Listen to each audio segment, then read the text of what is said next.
మనోజ్ కుమార్ శర్మ అనే real life IPS అధికారి జీవితం ఆధారంగా రూపొందించిన చిత్రం 12th ఫెయిల్ హిందీలో గత వారం విడుదలై ఆదరణ పొందిన ఈ చిత్రం నేడు తెలుగులో విడుదలైంది. ఎలా ఉందనేది రివ్యూలో తెలుసుకుందాం. ఇతర భాషల్లో హిట్ అయిన చిత్రాలు వారం తర్వాత డబ్బింగ్ అయి రిలీజ్ అవుతూ మంచి ఆదరణ పొందుతున్నాయి. కన్నడ కాంతారా, మలయాళ 2018 చిత్రాలు ఇలాంటి విజయాలనే అందుకున్నాయి.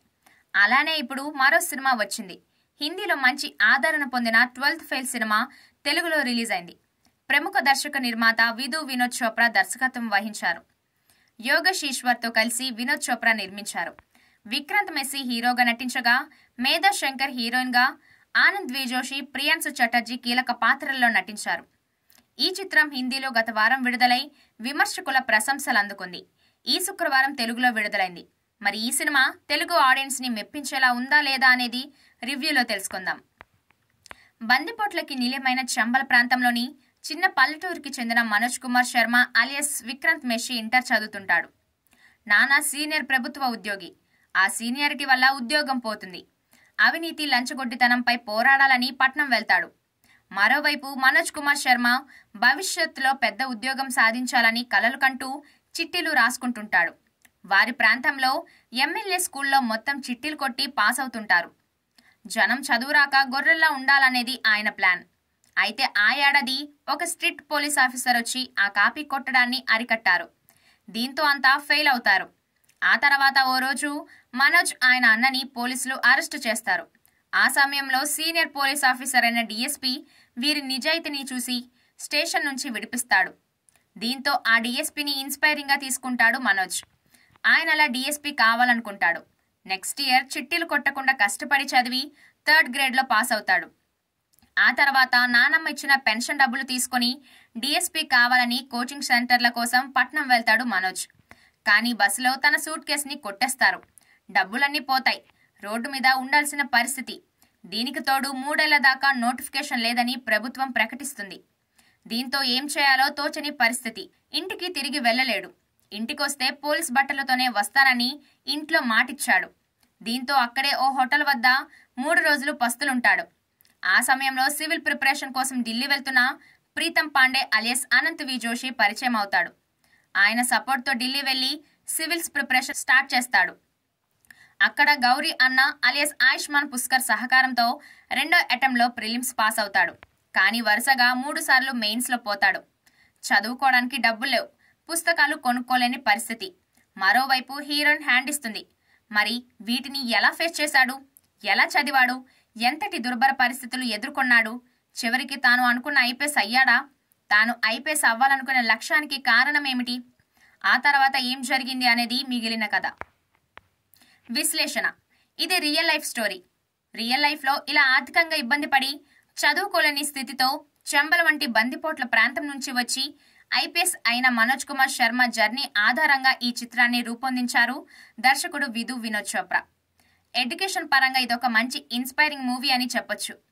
పేద విద్యార్థుల బాధలను, కష్టాలను ఆవిష్కరించే చిత్రంగా నిలుస్తుంది. Education best real life stories వెండితెరపై రావడం చాలా అరుదు. కానీ సరైన ఎమోషన్స్తో, డ్రామా మెలవింపుతో చేస్తే సక్సెస్ అవుతుందని నిరూపించే సినిమాగా 12th ఫెయిల్ సినిమా నిలుస్తుంది. ఈ సినిమాని అంతే రియాలిటీగా, ఆద్యంతం భావోద్వేగ భరితంగా తెరకెక్కించారు దర్శకుడు వినోద్ చోప్రా. స్టూడెంట్స్ కి, ఎడ్యుకేషన్ రంగంలో ఉన్నవారికి, ప్రభుత్వ ఉద్యోగాలకు ప్రిపేర్ అయ్యేవారికి ఈ చిత్రం బాగా నచ్చుతుంది. వారిని ఇన్స్పైర్ చేస్తుంది. సినిమా ప్రారంభంలో మనోజ్ కుమార్ శర్మ ఫ్యామిలీ పరిస్థితిని ఆవిష్కరించి కథపై ఎస్టాబ్లిష్ చేశాడు. అదే సమయంలో హీరో ఎలాంటి పరిస్థితుల్లో పెరిగాడనేది క్లారిటీగా చూపించారు. హీరోకి ఊర్లో ఎదురైన పరిస్థితులు, అక్కడ అవినీతికి, లంచగొడ్డితనానికి వ్యతిరేకంగా వెళ్తే ఏం జరుగుతుందో చూపించారు. అంతేకాదు, బందిపోట్ల నిలయం అయిన ఆ ప్రాంతంలో ఎమ్మెల్యే అరాచకాలను, ఎడ్యుకేషన్ సిస్టమ్ని కళ్ళకి కట్టినట్టు చూపించారు. అయితే అదేదో సీరియస్గా కాకుండా చాలా సెటైరికల్గా చెప్పే విధానం, ప్రయత్నం బాగుంది. సినిమా సీరియల్ మూడ్లో సాగుతూనే అందులోనే చిన్న చిన్న ఫన్నీ ఎలివేట్ చేసిన తీరు, మరోవైపు హీరోలోని ఇన్నోసెన్స్ నుంచి కామెడీని రాబట్టిన తీరు చాలా బాగుంది. ఇక పట్నంలో డబ్బులు పోయాక తిండి లేక ఆకలితో అల్లాడిపోతూ చివరికి హోటల్ యజమానిని అన్నం కోసం అడిగిన తీరు మనసుని కదిలిస్తుంది.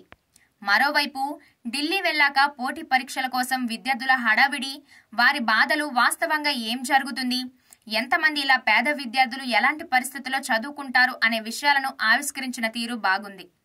అవన్నీ మనసుని ఆకట్టుకునేలా ఉంటాయి. వాస్తవ పరిస్థితుల నుంచి ఫన్నీ, సీరియస్నెస్ ని మెలవిస్తూ ఎమోషనల్ గా చూపించిన తీరు ఆకట్టుకుంది. ఇక మనోజ్ కుమార్ డబ్బులు లేక బాత్రూములు కడగడం, లైబ్రరీలో వర్క్ చేయడం, చివరికి చిన్న పిండిమర ఇంట్లో రోజు 15 గంటలు పనిచేస్తూ 6 గంటలు చదువుతూ 3 గంటలు నిద్రపోవడం వంటి సీన్లు హృదయాలను కదిలించేలా ఉంటుంది. అదే సమయంలో స్టూడెంట్స్ కి ప్రిపేర్ అయ్యే వారికి బాగా కనెక్ట్ అవుతుంది. ఎంతో మంది నిజ జీవితాలకు ఈ సన్నివేశాలు అద్దం పడతాయి.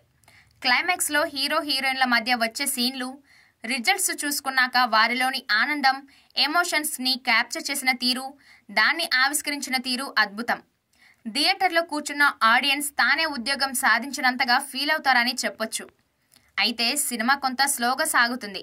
తెలిసిన ఆర్టిస్టులు లేకపోవడంతో వాళ్ళు మనకు కనెక్ట్ కావడానికి కొంత టైం పడుతుంది.